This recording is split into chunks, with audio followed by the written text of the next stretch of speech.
In 1997, the first film directed by the late Japanese director Satoshi Kon would debut. It would come to influence psychological films by exploring the color of illusion. It, of course, being Perfect Blue.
Powertron! Special attack!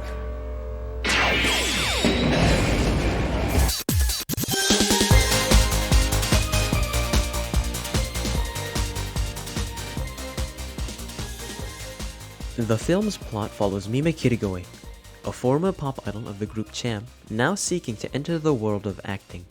With a minor role in a murder mystery called Double Bind, she begins her new life as an actress, much to the dismay of her fans, family, and even her manager, the former idol Rumi. Troubles start to arise, however, as Cham suddenly finds success without her, and after performing a traumatic rape scene, a murder spree begins.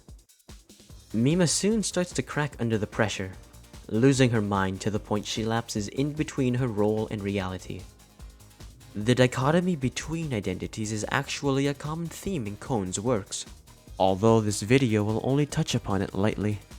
The aim here is not to discuss Mima's inner turmoil, but rather the invisible force that looms over her throughout the film, the very same thing which compels the story's antagonist, the power of perception. Excuse me, who are you? Excuse me, who are you? This is a browser for the World Wide Web. You launch it by double-clicking.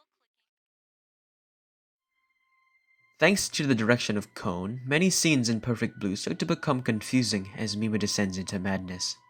Events start to shift seamlessly between Mima's normal life and her acting role, and feats like her idol persona coming to life begin to occur so often that the viewer can no longer trust what they see. These are just the tip of the iceberg when it comes to Perfect Blue. The fact people still argue about what really happened is a testament to Kon's direction. Although both the film and source novel, Perfect Blue: Complete Metamorphosis, peered into the world of Japanese idols and celebrities, Kon's adaptation simply does things better, in part to its relevance in the modern day. With his addition of the internet into the story, one can say these ideas have only evolved alongside it in the wake of the digital era and social media. They live on in new mediums. Perhaps the VTuber craze or even the rise of internet influencers are the result of this development. This growth online is not one to scoff at, with the likes of Facebook becoming the tech giant it is today, or even platforms like TikTok, with its user base reaching into the millions and counting. It is through this newfound ability many have, however, that troubles arise. Now that anyone can observe and document the lives of others at the touch of their fingertips, many, through their own devices, are able to find solace in parasocial relationships, although they likely misconstrue some parts of it in the process. As a result, the you that's seen by others is often not the same you that you really are. Due to whatever circumstances one comes across a person, one can feel any which way about them, from loathing or disgust, all the way up to enjoyment or love. However, perhaps the most precarious above all else is obsession. Thus, it is time to talk of the story's antagonist who is able to hide in plain sight, Mima's stalker.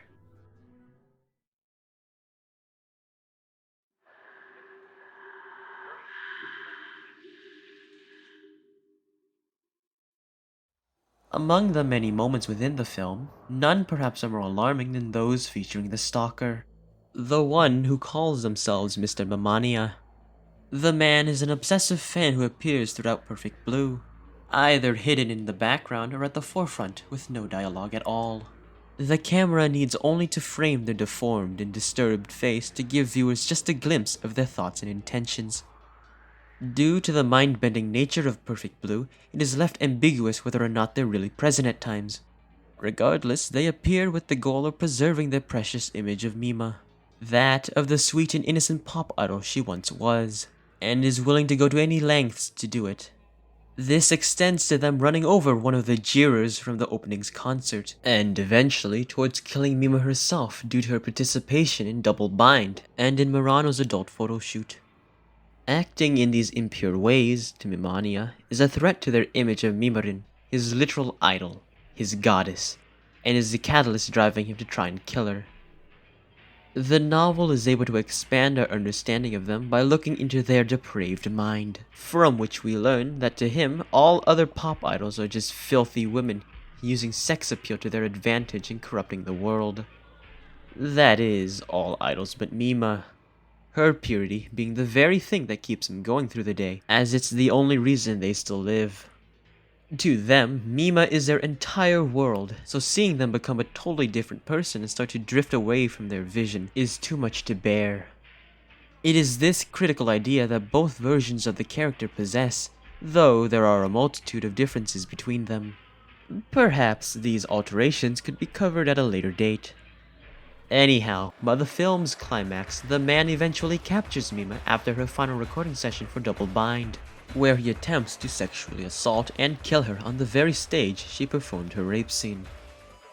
Fortunately, she gets the upper hand, and with a swing to the head, ends his reign of terror.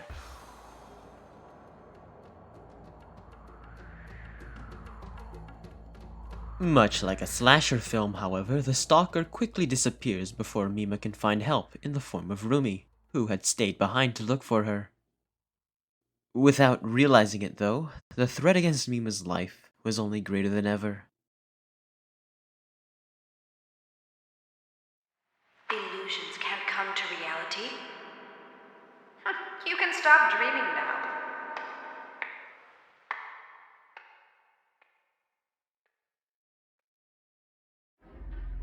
Much to the surprise of everyone, we learn that Rumi is more than she appears to be.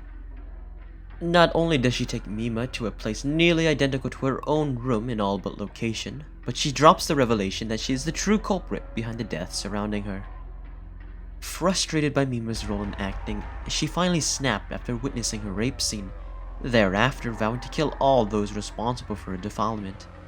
This includes killing Double Bind's screenwriter and the sleazy cameraman Murano, by way of mangling both their eyes as well as their manhoods, their connection to the male gaze being pretty obvious.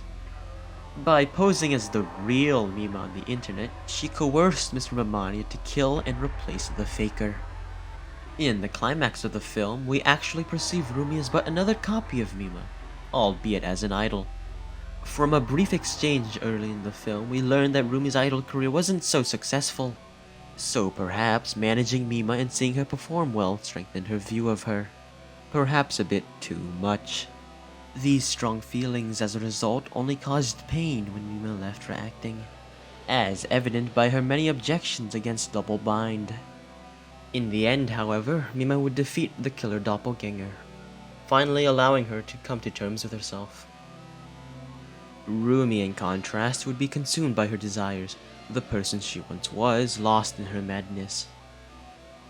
In her case, she remained as the pop idol Mima, her perception too powerful to change, or perhaps too pure.